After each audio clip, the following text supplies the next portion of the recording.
চা শ্রমিকদের জন্য কেন্দ্রীয় প্রকল্পের টাকা, সেই টাকা নাকি রাজ্যের কাছে পড়ে রয়েছে। ওই টাকা শ্রমিকদের ব্যাংক অ্যাকাউন্টে সরাসরি পাঠানো হোক। লোকসভায় দাবি দার্জিলিংয়ের বিজেপি সাংসদ রাজু বিস্তার। পাল্টা তৃণমূলের দাবি কোনো টাকাই পাঠায়নি কেন্দ্র। ভোটের আগে এই নিয়ে তুঙ্গে চর্চা। हर एक चाय बागान के श्रमिकों को टी बोर्ड के माध्यम से, डीबीटी के माध्यम से डायरेक्ट ये पैसा उनको देने का काम करे, ये भी मैं निवेदन आपसे करना चाहता हूँ। সামনেই বিধানসভা ভোট। বিজেপির নজরে উত্তরবঙ্গের চা বলয়, কারণ বেশ কিছু বিধানসভা আসনে চা শ্রমিকদের ভোট বড় ফ্যাক্টর। এই পরিস্থিতিতে বুধবার লোকসভায় বিজেপির সাংসদ রাজু বিস্তার মুখে সেই চা শ্রমিকদের কথা। কেন্দ্রীয় সরকারের প্রকল্প প্রধানমন্ত্রী চা শ্রমিক প্রোৎসাহন যোজনা, শ্রমিকদের স্বাস্থ্য, তাদের সন্তানদের শিক্ষার জন্য টাকা বরাদ্দ করে কেন্দ্রীয় সরকার। বিজেপি সাংসদের দাবি সেই 400 কোটি টাকা রাজ্যের কাছে পড়ে রয়েছে, তাই সরাসরি টাকা পাঠানো হোক চা শ্রমিকদের ব্যাংক অ্যাকাউন্টে। 1000 करोड़ रुपए मोदी जी ने चाय बागान के श्रमिक विशेष करके महिलाओं और बच्चों के लिए आवंटन किया था। पश्चिम बंगाल का 400 करोड़ रुपए पड़ा हुआ है और पश्चिम बंगाल सरकार वो पैसा श्रमिक को नहीं दे रही है। हर एक चाय बागान के श्रमिकों को टी बोर्ड के माध्यम से, डीबीटी के माध्यम से डायरेक्ट ये पैसा उनको देने का काम करे, ये भी मैं निवेदन आपसे करना चाहता हूँ।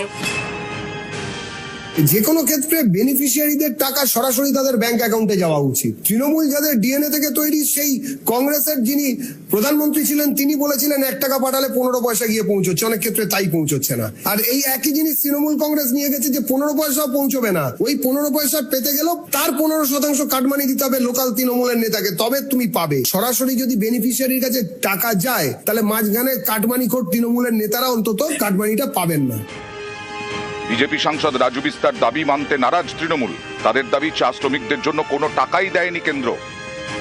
ফার্স্ট পার্টটা নির্জলা মিথ্যে কথা যে রাজ্যের কাছে টাকা দেওয়া হয়েছে। রাজ্য 1 পয়সা পায়নি। মানে 2021-এর ঘোষণা 21-এ হয়নি, 22-এ হয়নি, 23-এ হয়নি, 24-এ হয়নি, 25-এ হয়নি। 2021-এ যে 1000 কোটি টাকা দেওয়ার ঘোষণা, সেই টাকা যদি দিল্লির সরকার গরুর গাড়িতেও চাপিয়ে দিতেন তাহলেও এতদিনে এসে শ্রমিকের কাছে পৌঁছে যেত, যদি দিল্লি থেকে গরুর গাড়িতে টাকা রওনা হতো। কিন্তু এই টাকা দেওয়া হয়নি। এটা বাংলা বিরোধী ষড়যন্ত্রের একটা অংশ। এখন পায়ের তলার মাটি সরে গেছে এটা বুঝতে পেরে এখন বিজেপি সাংসদরা বলছেন যে এই টাকা সরাসরি শ্রমিকের অ্যাকাউন্টে দেওয়া হবে। উত্তরবঙ্গে মোট 285টি চা বাগান, শ্রমিক 2,68,669। এই চা শ্রমিকদের মন পেতে কৌশলী পদ্ম শিবির।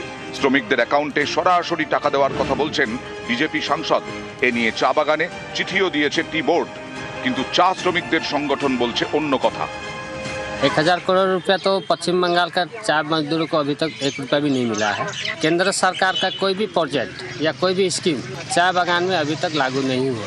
आसाम में अगर वो लोग दे सकता है तो पश्चिम बंगाल का जो डुवर्स तराई का जो दार्जिलिंग है वो चाय बागान का मजदूर क्यों वंचित है?